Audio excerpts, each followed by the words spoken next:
Saudara, pada suatu hari Nasruddin menghadiri undangan pesta dari temannya. Dan ketika itu dia mau datang ke tempat itu, dia nampak berpakaian begitu sederhana, bahkan cenderung butut.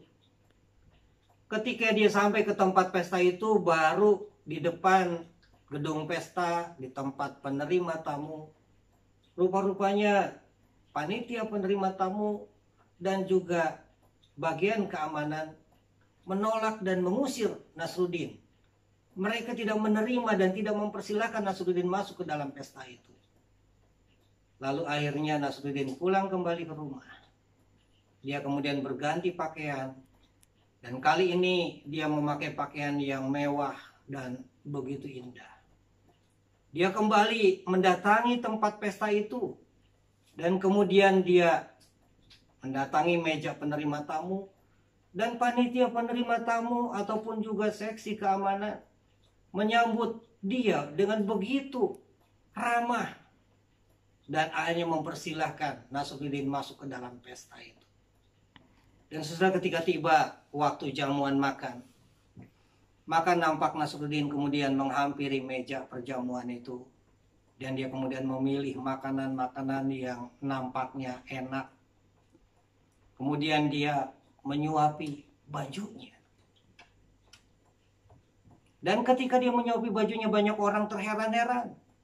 Tetapi yang dia katakan kemudian adalah, yang berhak hadir dan makan dalam pesta ini sebetulnya bukan aku, tetapi adalah pakaianku.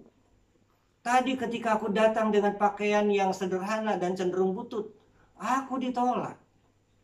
Tetapi ketika aku memakai pakaian yang indah dan mewah ini, maka aku disambut dengan begitu ramah tamahnya.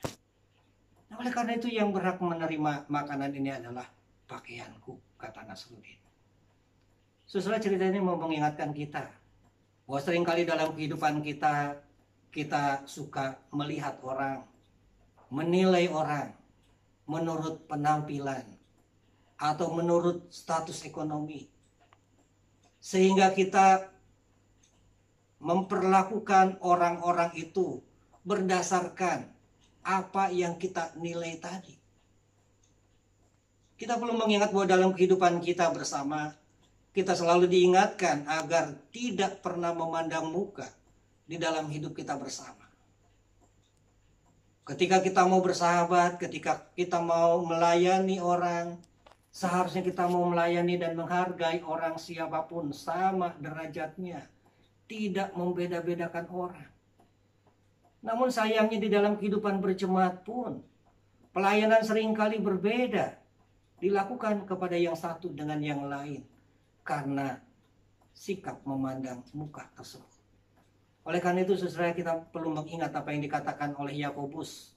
Di dalam suratnya Yakobus 2 ayatnya yang pertama, dia mengatakan, saudara-saudaraku, sebagai orang yang beriman kepada Yesus Kristus, Tuhan kita yang mulia, janganlah iman itu kamu amalkan dengan memandang muka.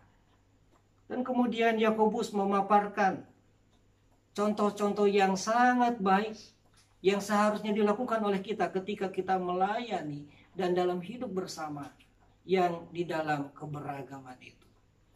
Inilah yang menjadi panggilan kita di dalam kehidupan bersama, di dalam panggilan untuk melakukan pelayanan, dalam juga hidup keseharian kita. Janganlah kita memandang muka. Janganlah menganggap orang lain rendah karena penampilan yang begitu sederhana. Bahkan sebenarnya kita sendiri yang begitu hina, Tuhan mau hargai. Tuhan mau menghampiri dan menjadikan kita sahabat, bahkan anaknya. Maka biarlah kiranya kita dapat senantiasa melayani semua orang dengan penuh ketulusan, dengan tidak memandang muka. Pelayanan saat ini terpapar di hadapan kita terhadap semua orang, walaupun mungkin berbeda kelas ekonomi, kelas sosial, bahkan berbeda agama. Tetapi yang harusnya kita lakukan, kita mau melayani semuanya dengan penuh kasih. Tuhan memberkati.